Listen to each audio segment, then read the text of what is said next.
Well, good afternoon, good morning, good evening, or whatever. The Bill Crane Report is back on the air again with my friend Dwayne Weiss. We're here to bring you, our slant on different things going on in the world. We never have an opinion on anything. Not at all. One of the things I want to kick off with, Dwayne, and it's just sort of and then I'll go downhill into all kinds of stuff, but there was a great story in the Globe. World War II vets returned to Paris. You know, our veterans are dying at quite a rate, our World War II veterans. And there's not that many of them left. A few went back to Paris to celebrate the liberation of that city. And you know, it probably would be a good thing for us to reflect a little bit on the sacrifice that these men made for us, for our country, for freedom, and for the world, especially Europe and Asia. We went to war to stop the Nazi scourge as they invaded Poland, and then afterwards marched through the Low Countries and into France. And into Russia. Yep. But we stayed out of it until the Japanese bombed us at Pearl Harbor, December 8th, 1941. Seventh. December 7th. Yeah. Well, almost, because of different time zones. Eh? Losing my mind here. And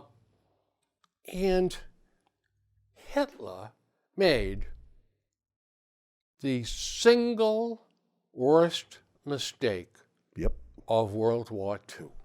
He declared war on us. He declared war. We declared war on Japan, and he declared war on us in sympathy with his Axis comrade, Japan. Heretofore, and I'm sure there's a lot of you that don't know this, certainly not taught well in school anyway, that there was a very strong isolationist feeling in the U.S. Oh, yeah. After World War I, keep us out. We are not sending our boys to Europe again. Let Europe take care of Europe. Yep.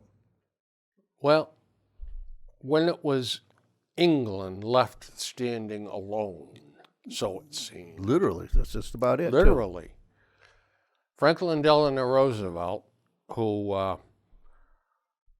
was the president for all of World War II, except the very end, found a way to channel goods, food, money, ammunition, airplanes, you name it, to England. It was called the Lend-Lease Program. And he was able to get it by Congress. Well, when Japan declared war on the U.S., we declared war on Japan. And then Nazi Germany declared war on us. And Churchill went on to say in his memoirs, "We have won.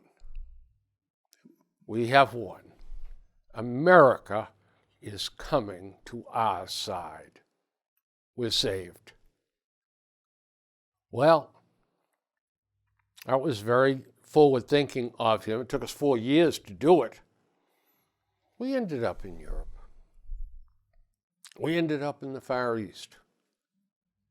And we took out both Japan and Germany. And we have to also recognize that it wasn't just us in England, it was also Russia. Sometimes we make strange bedfellows. Yeah. And the Russians, of course, immediately turned on us at the end of World War II as they tried to seize a goodly part of Europe and did it. But I never tire of seeing this picture of U.S. troops marching with the Arc de Triomphe in the background, marching down the Champs-Élysées, El Cis. I don't know how the heck you pronounce it, but I don't speak French. Nonetheless, it shows a sea of American soldiers. That is an impressive photograph. It is. It is. But it's staged. Well, All right. We invaded Fortress Europe on D-Day. We invaded Normandy, France. And we slugged our way through to Paris. Yep. Paid a big price for it. Didn't go quite as well as we wanted it to. But as we were there to seize Paris, we had to stop. Why, you ask?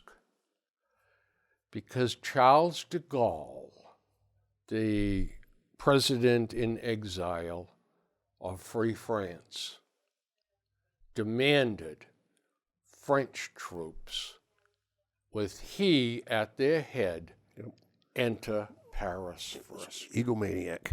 Yeah.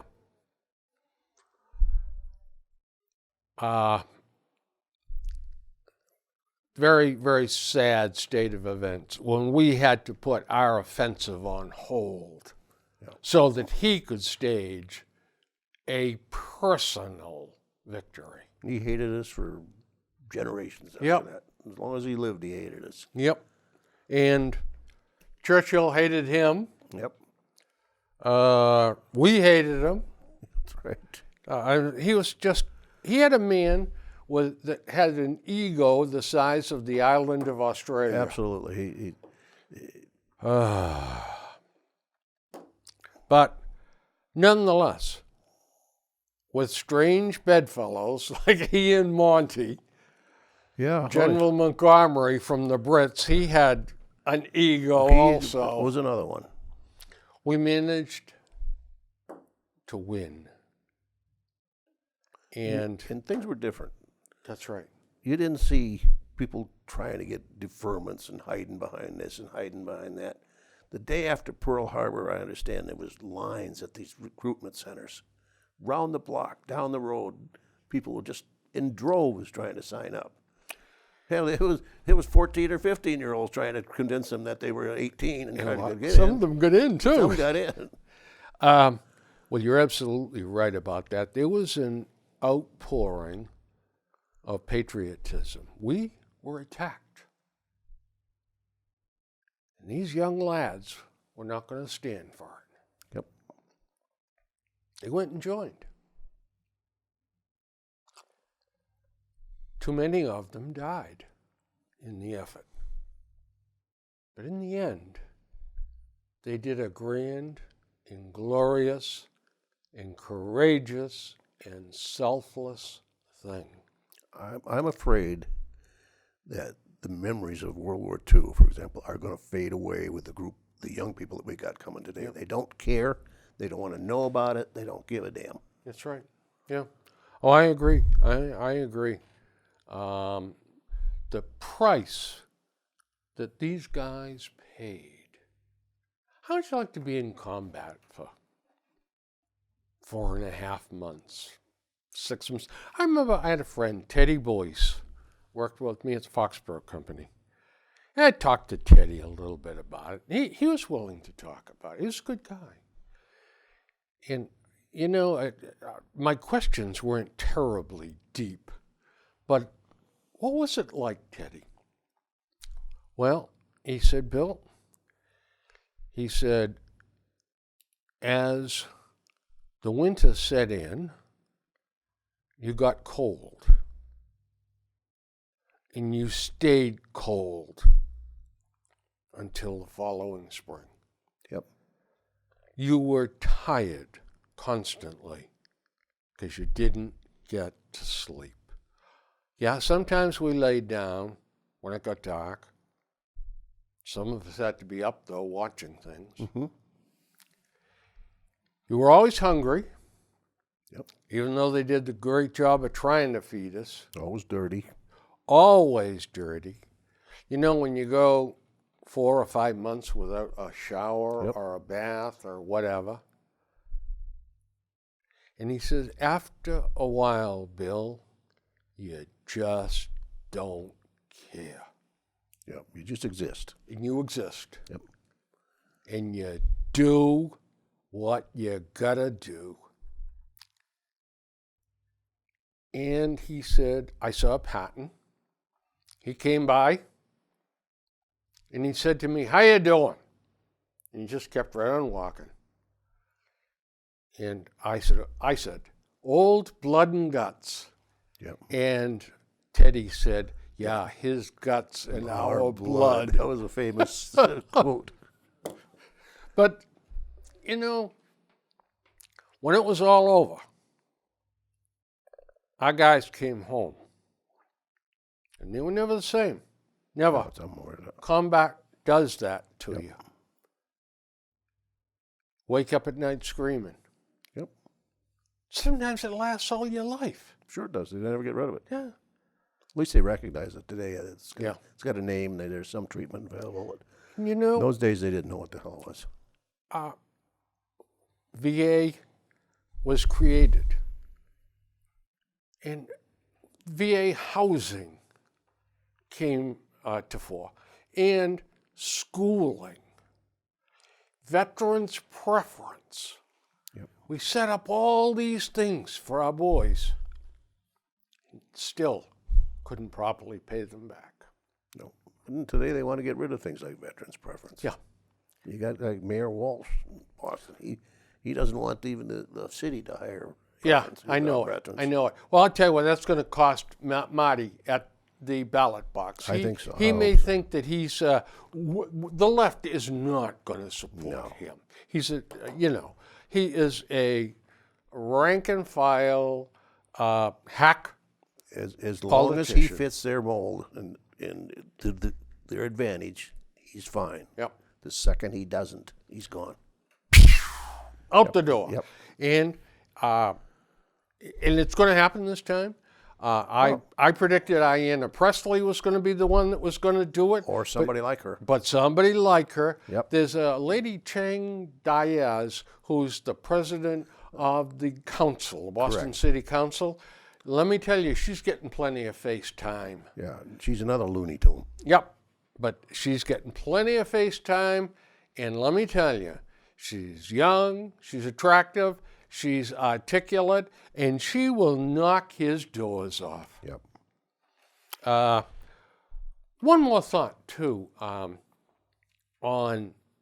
this, and you just touched on it. How quickly we forget That's the problem. that what our servicemen did for us. How quickly we forget. Yeah, and you're right. Well, why do they need VA housing? Yep. Why do they need VA mortgages? Well, you know, how long were you in the service for? Over 3 years. Over 3 years, yeah. See, I was drafted. I was in for 2.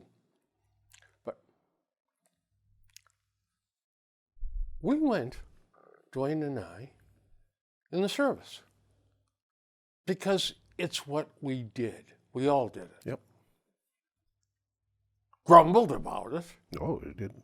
but we did it. We did it. Yeah, that's right. And think about what that is, folks. How many of you would say, well, that's no big deal, Bill. I'll give up 2 years of my life and go in the service. But you never did, because you don't have to. But 3 years in the service. More than 3 years, but Yeah. Service in Vietnam. I was lucky I went the other way. West Germany. I was there for 20 months. But I left my job, my friends, my family, my home, my community, my life. yep. And for you to say to me, I shouldn't get veterans preference when you didn't do it? No, that's wrong. Absolutely wrong. That's right. It's a sin. I would be a big supporter of a mandatory service of some type, not necessarily military, but a country service. Do you know, You say 12 months or 18 months or 24 months. I couldn't agree with you more. Yep. I have said it time and time again. All right, you don't want to go in the military. Okay, so you're going to go in the education corps, and you're going to become teachers' helpers in schools, in these war grounds that we call cities. And you're going to help teachers. You're going to help them with discipline. You're going to help them with the heavy lifting. And you're going to help tutor kids. All right? You don't want to do that? Okay. Well, you're going to go on building bridges. CCC, like we had. That's exactly right. Working on the roads. Or the state national parks, for example. Keeping our roadways clean. Roadways clean, the parks built up. Nice. Absolutely. And helping communities out so that rather than have chores go undone, well, you'll be there to help.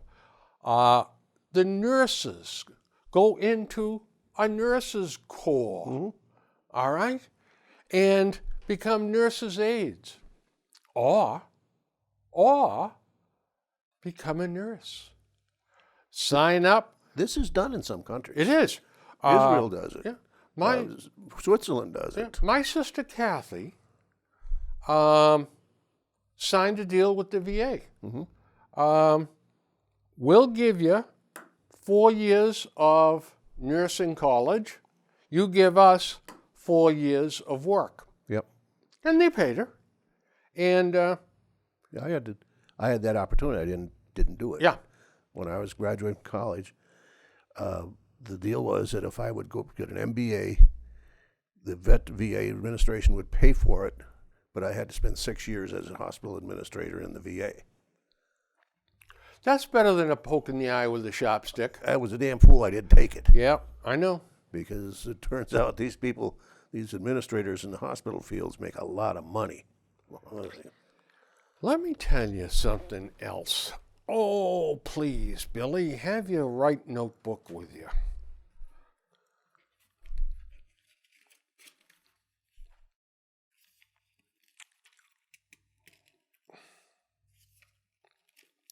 People, if you don't know, he writes more notes. He's got notes on everything. I think he wakes up at night, must have a notebook by his bed. I do. I can write in the dark. I I can't read it the next day. But I wrote down, I saw a poster for the Army Reserves. The pay that they will give you for joining the Army Reserves. yeah. Now, you got to go through your 6 years to get the full pay. But $40,000 Yep. for your education in the Army Reserves. If you sign up to go in the Army Reserves and you show up within 30 days and report for duty, $7,000 bonus. And it goes on from there, VA mortgages. And there was a couple of other programs. I mean, they are desperate for people, and it's not a bad way. Now, I'd rather borrow the money and my daddy will pay it off. And then complain because you got a student debt. Yeah. Well, you could have went through the military and not had a debt. You bet. But I don't want to do that. Yeah, I know it. I don't want to. You go in for 4 years and you get 4 years of education. Gratis. Yep. You get an enlistment bonus. I'll tell you what. The kids today are missing a bet. Yeah, they are. By not going in the service. And not only that, but all right, so you're not college material, but you're good with your hands. You're a hard worker. The Army's going to teach you things in there, like auto repair, that are transferable. Yep. Heavy equipment repair to good paying civilian jobs when you come out. Mm-hmm. I am a big proponent of the service. And you know, there are things that ladies can do in the service. So many things too. And I think government service would be tremendous, especially with the dropping birth rate we have in this country. Mm-hmm. I think we need to make better use of our children. Anyway, what else you got? Anything? I just have this right here. The new water crisis that's coming up in Newark. Oh, I'm all over that too. Go ahead, run with it. Guess who was involved in that? Cory Booker? Cory Booker. Oh no! Oh my God! You know, he's one of the bad boys there. This is one of the problems with states' rights, it seems to me. Pure water is a right that every person should have. And for states that are corrupt, inept, not well financed, to cut back on clean water is an absolute outrage. It is. It's just. I mean, we saw it in Flint, Michigan. Yeah. Now it's Newark, New Jersey. There's probably going to be other places too. I remember going to Newark, New Jersey. We had a big customer there, Campbell's Soup. And I got to tell you something. That's right. That's you held your breath when you went into Newark. Bad city. But this is where government inspectors did nothing. Yep. It's kind of like, I hate to paint with a wide brush, but one of the problems parole officers have in the state of Massachusetts and in other states is they are afraid to go into certain communities, neighborhoods, and as a result, they are not keeping tabs on the parolees. Well, now what in the heck kind of a situation is that when you can't safely walk down streets in some neighborhoods? Well, if you send the police in, then you are trampling on our rights. You can't have a police state. But instead, we have lawlessness. Yep. As soon as the communities will say, you got to do something. Our young people are getting killed on the streets. So if the police crack down, right away you're prosecuting us, persecuting us. My kids were stopped. They were searched. Yeah. And only because they were black, their skin color. Well, how about this lump that was on there underneath their sweatshirt? Yeah, they stopped one kid with a sawed-off shotgun. The barrel was sticking out below his shorts. Yeah. I mean, stop and frisk has been approved by the Supreme Court. Hey, my son three of his buddies got stopped one night. Yeah. And they were coming from downtown. They had an apartment in Brighton. I don't know that area, but they were coming from clubbing, I guess, someplace down there. And they were walking through an area that was black and a drug area. Cops stopped them, frisked them. Want to know what are you guys doing here anyway? We know what you're doing. You're buying drugs because nobody comes here unless they're buying drugs. They said, no, we're walking home. And they didn't want to believe them at first. So. No, and They what? got stopped because they were white. You know what? 90% of the time, the cops were right. Yeah. They were down here looking for drugs because no sane person would walk down through there. yeah. Yeah. And of course, he wasn't. He was just telling us what happened. You know, he wasn't outraged, because if he was, I'd have been outraged at him. Yeah. First of all, walking home at night like that, you can't come up with a couple of bucks to find a cab. But you know, when you're 22 years old, you don't think. Yeah, I was in Boston one night after a hockey game, my buddy and I used to take a shortcut going home, and eventually end up on the VFW Parkway. And it was through Roxbury. And my friend said, "Hey, fried chicken." So we had had a few beers.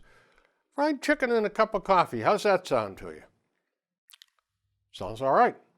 So we stopped. We get out and started to go in there. Police car pulls up.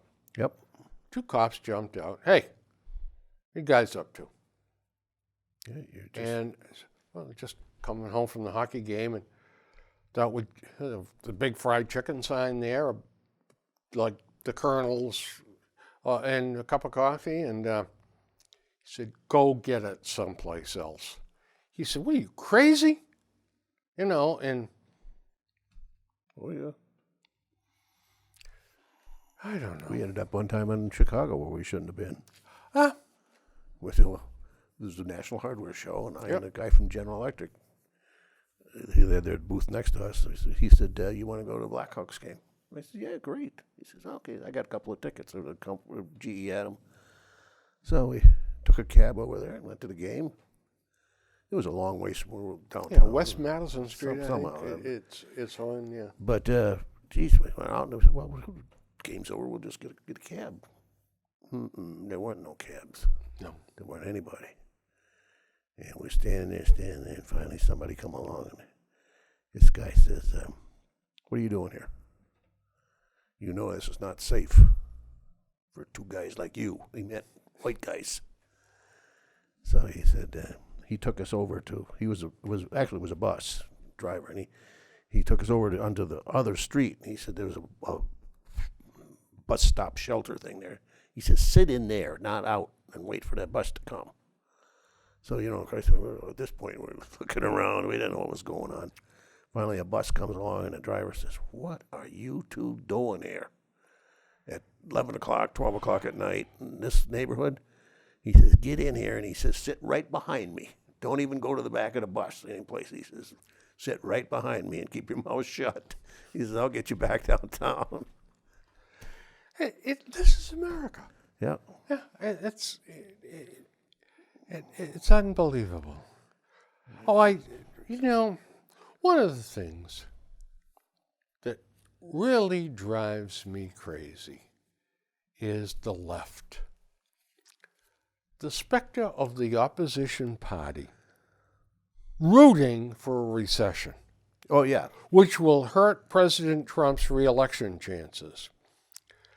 But it will hurt every working person in this country to some degree or another. But they don't care.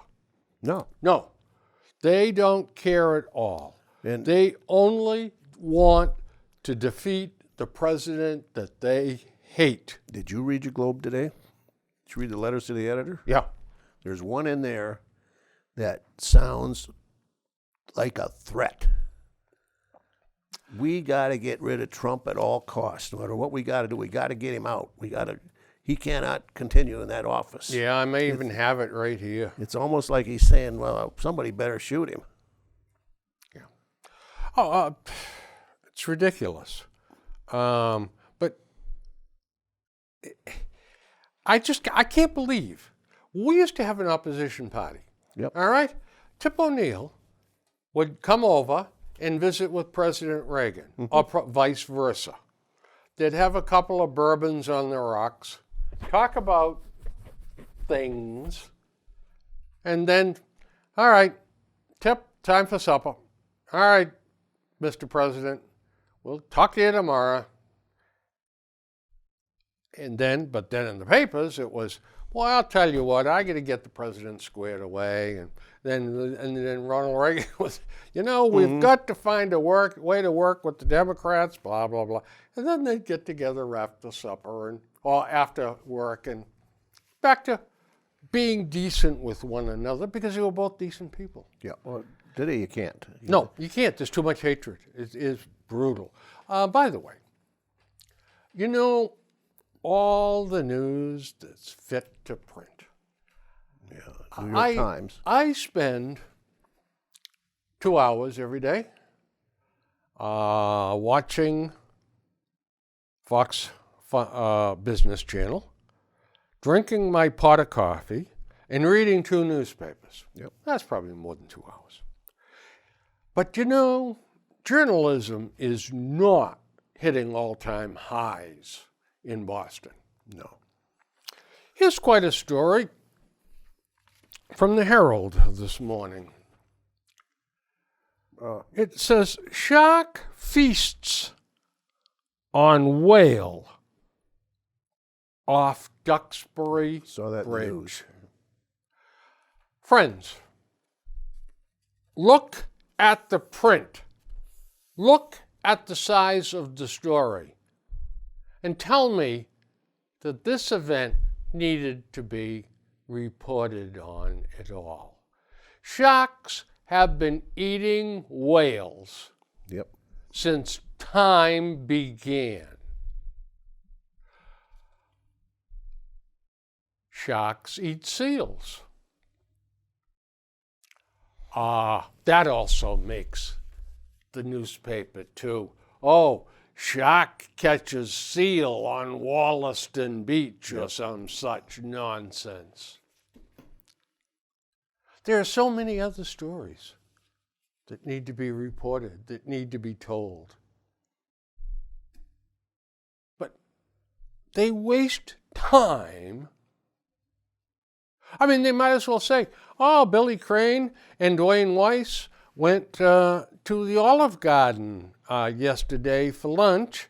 They each had the soup and salad and breadsticks. Yeah. Reporting a shark ate or fed off a dead whale. If that's all the news that's fit to print, I am a monkey's uncle. I see a lot of stories like that. They're just such nonsense. They just fill.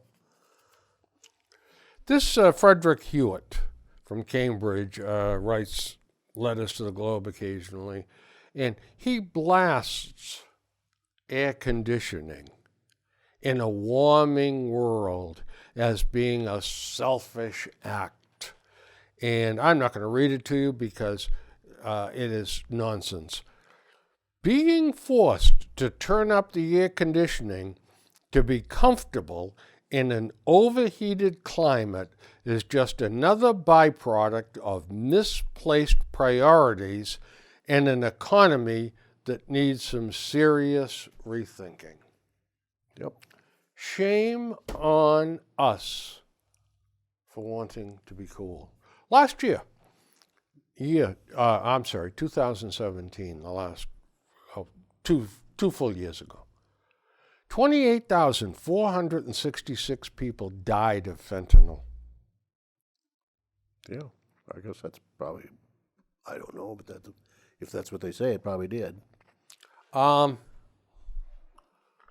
So, we have the ravings of the gun control people. Yep. Do you realize 40,000 people died from handguns last year? Yeah, most of them are suicides. Well, there was less than 10,000 people. That's still a big amount, okay? 28,000 fentanyl deaths. Less than 10,000 people died from crime, a criminal act, and were shot. Less than 10,000. It was like around 8,800, and then I saw something that was around 92 or 9,400. There was some accidental deaths, and there was 28,000 suicides. Okay? Death by criminal act, gunfire, under 10,000. Death by fentanyl drugs, 28,000. Which is the bigger epidemic? Which is the bigger problem? And the other thing, the firearm deaths were, to a very large degree, gang members killing gang members. Right.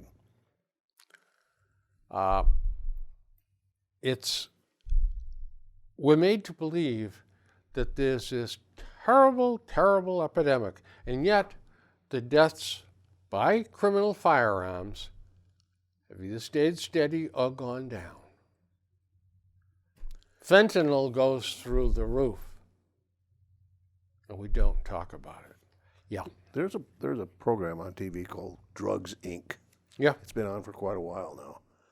And it's a documentary, and they follow these drug dealers, usually with their ski mask on and their voices changed. But if you haven't watched that, folks, watch it. Just pay attention to how callous those dealers are. They don't care.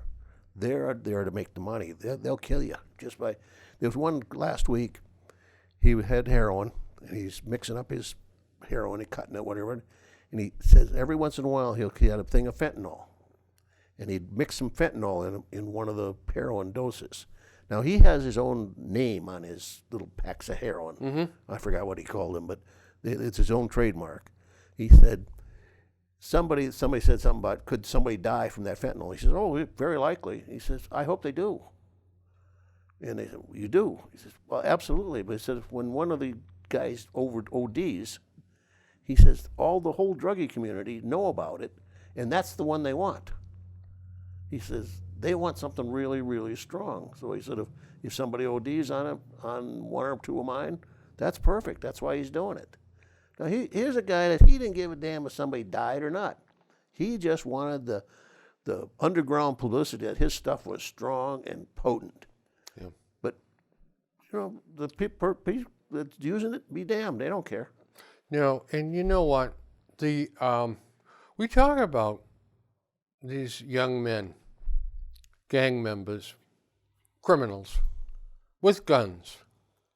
They go into a package store.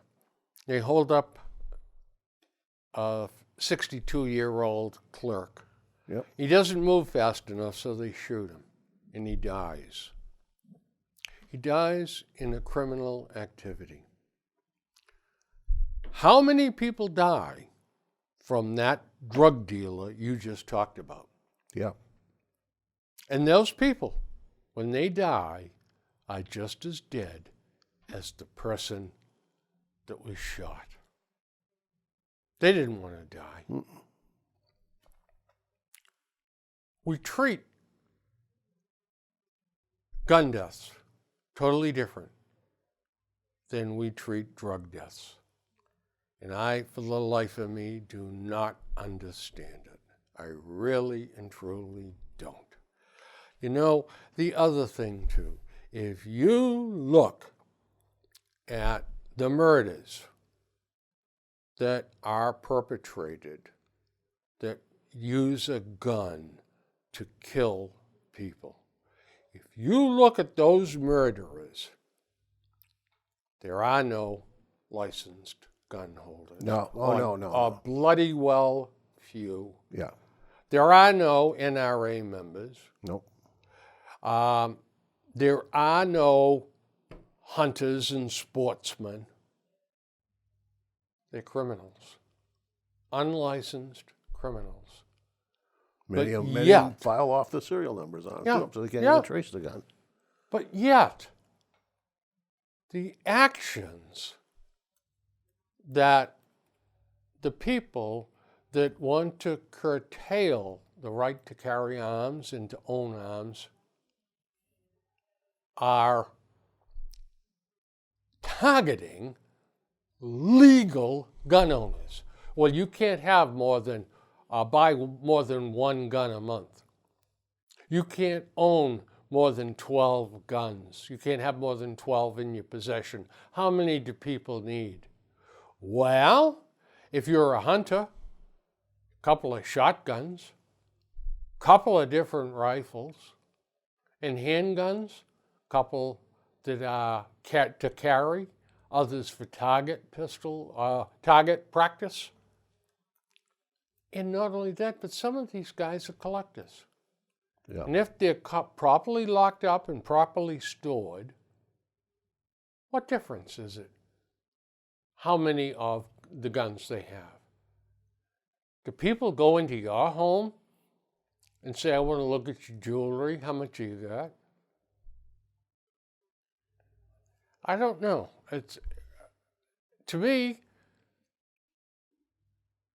we have the right to own and bear arms in this country. We're free to do that. The Second Amendment says we can do that. As long as we're not breaking laws. I don't know. Different parts of the country look at some of this stuff a lot different than we do. Oh, boy. We see things, the two coasts are always kind of on the fringe of insanity, I think. Yeah, on some lunacy, of these things. yeah. We recently went back to the Midwest, and one of the local churches had what they call fall festivals. And it's a fundraiser. They have Sure. dinners and they have raffles and contests and stuff to raise funds for the church. The top 3 prizes in that church were guns. Yeah. A $1,200 shotgun, a couple of nice deer rifles. But you know, those 3 guns won't be involved in any crime. No. They won't have even thought of anything like that. Because you're raised with guns out there. That's right. All right? You know what they are. Yep. You know the precautions to take. Sure. And you know what's legal and illegal. Yeah, you're right. That's a whole lot different than some young man filing a serial number off a stolen gun. And you know the serial number appears in multiple places yeah. on it. They don't even know where it They is. don't even know that, no. But we commented too. Could you imagine here, St. Joe's or whatever, having a raffle for guns? People would go crazy. Yeah. Oh God, you can't do that. Just awful. There, it's just an accepted. It's part of what you way do of of life. That's right. Yep. Oh, absolutely. No, I couldn't agree with you more. Couldn't agree with you more. Here's an interesting little tidbit. The Dayton shooter who killed 9 people had cocaine on him and in his system during the mass shooting. He had a pipe device and a baggie of cocaine with him, and cocaine, alcohol, and an antidepressant in his blood. Was this the Odessa? No, this was Dayton, Ohio. Oh, Dayton. Okay. Yeah, this is an older that we just never seem to get to.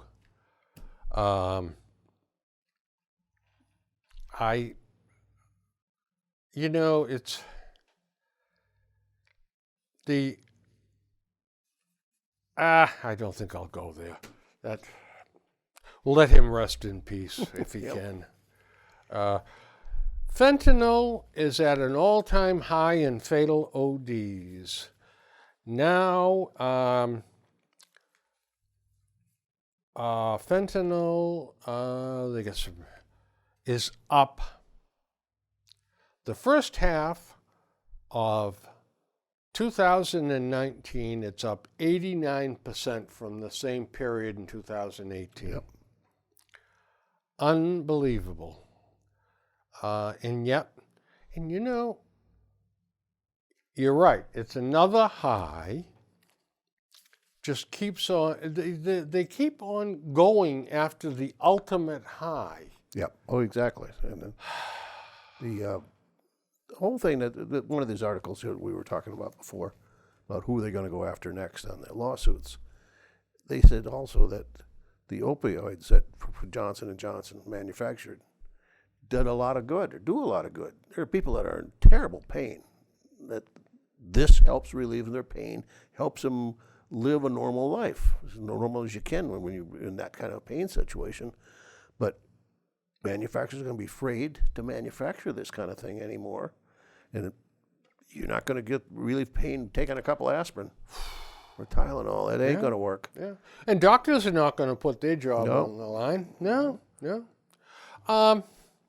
Let's lighten it up just a tad All right. here. In Wellesley, police officers were dispatched to Woburn Lake for a report of a woman in distress in the lake. This sounds like a pretty serious thing. According to police, officers who responded to the scene discovered the woman was actually okay. It turned out her dog chased some birds into the water, and she was just trying to get her dog, but she wasn't in distress. Now, Chances are the dog could swim better than she could anyway. people love their dogs. Yep. But you know what? Dwayne just hit on the key point. More people die trying to go out and get Rover to come in Yep. than the dog itself. The dogs always come in. They know how to swim. There was, not that long ago, a woman drowned. She was trying to get her dog to come in. Yep. She got over her head. She couldn't swim. She drowned. She drowned. Dog paddled back to the Dog just paddled up on the beach shore and sat there. Yeah. Unbelievable. So, folks, think about that. The pooch will find his way back in. Now, listen, if he's stuck out there or something's fallen, all right. Call 911. They Call could get him. 911 is right. They got the equipment. Yep. There was a editorial in the Globe. For the Globe, this is interesting. Wait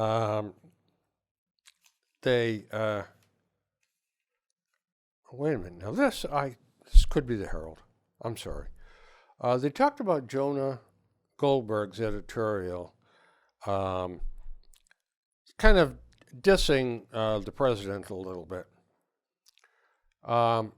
So he said, this letter writer, I would like for once to read something that read about the booming economy, or the historically low unemployment, or the return of manufacturing jobs, or U.S. energy independence, or the U.S. being an exporter of energy, or that ISIS is defeated, or that our NATO allies are finally paying their fair share, or that the U.S. is finally standing up to China on all fronts, politically, militarily, and economically, and finally, that North Korea and the U.S. are not at each other's throats in a Vietnam-like war. President Trump accomplished all this despite the 24/7, 98% active media coverage, of which Goldberg, negative media coverage. Yeah, That's quite a scoreboard. absolutely. And yet, you don't read that.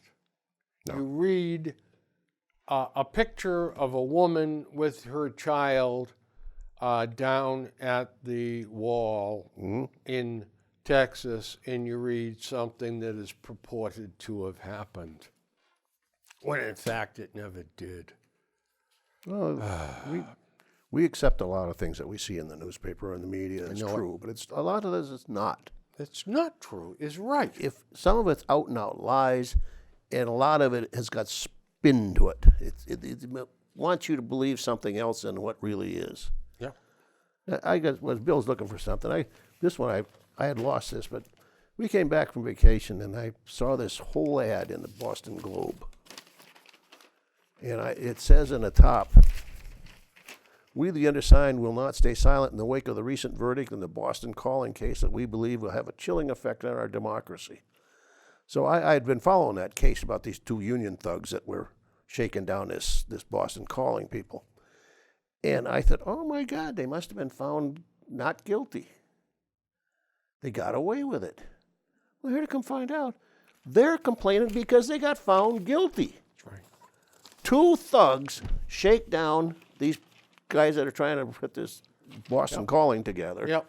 And they get found guilty, and somehow they get all these fly-by-night organizations. So many of them are union organizations. Well, yeah, that's who's Yeah. doing this. Yeah. This is done by the union. They don't say that it's part of a union thing.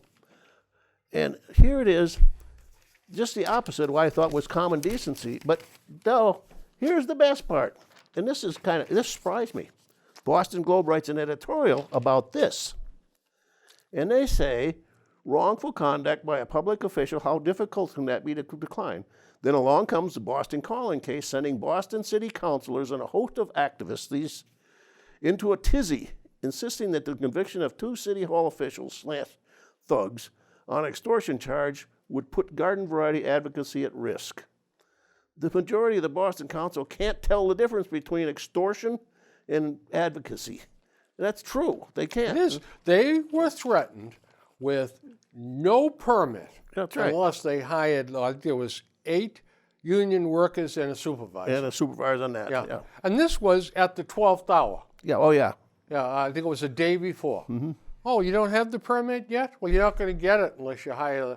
So they forced them. Well, the jury saw it as coercion. Exactly. The jury saw through the whole thing. And there's another thing. All these groups, who are they? How do they get paid?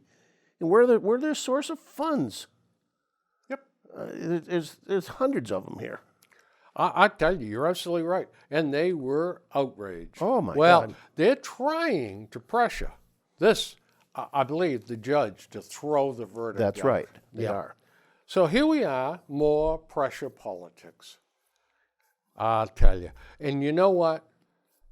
I'll tell you, I am absolutely convinced that Marty Walsh knew this was going Marty on. Walsh is on that loop. course. Constant.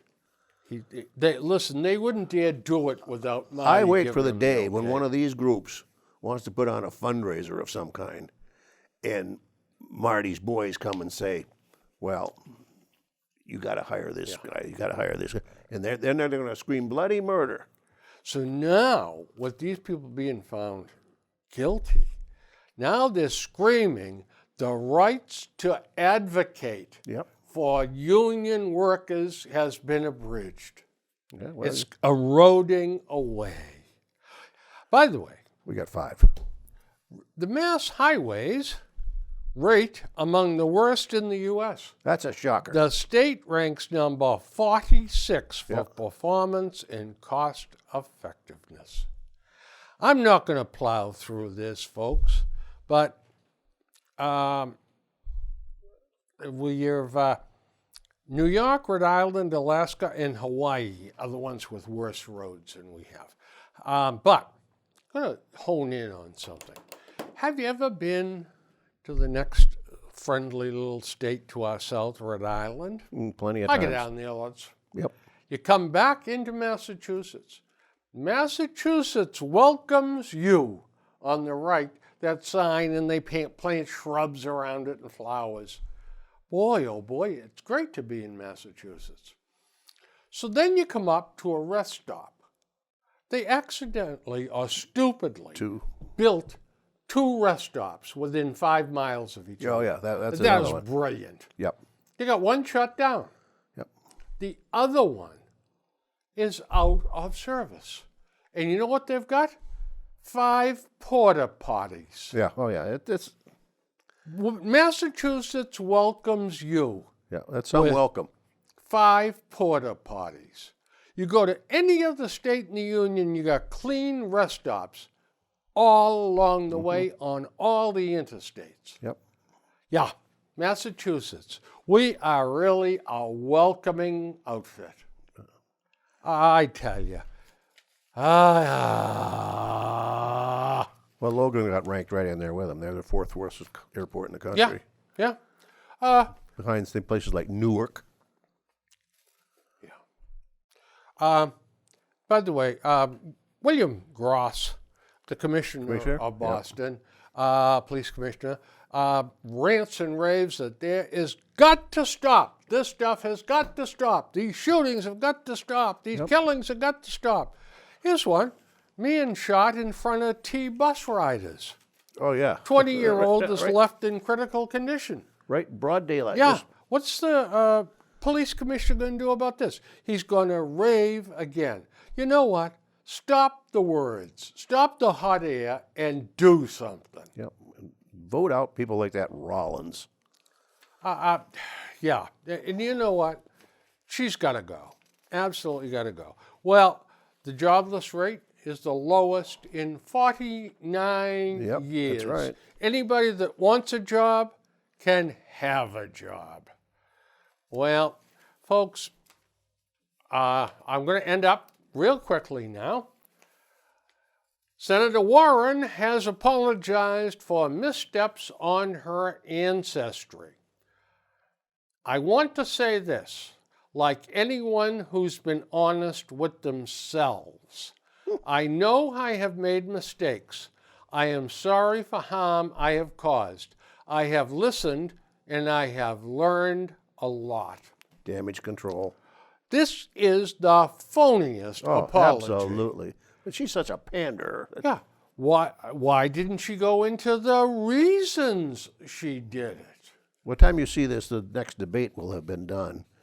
And Bill and I were anxiously waiting to see which harebrained idea she's got this time, along with Mr. Sanders. Boy, I'll tell you, one thing's for sure, there'll be one. Oh, there'll be some crazy thing. Yeah. Yep.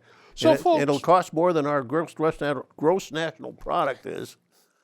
you know, maybe, just maybe, next time we need to get into the cost of all of this. There's plenty of stuff on the internet, studies about, that's the stuff I just talked about. Yep. There's plenty of stuff on the internet, that lots of information. Maybe we should do that. Yeah. All right, folks, listen, go in peace and love one another. Yep. Go Patriots. And we will see you next time. Yeah, go Patriots.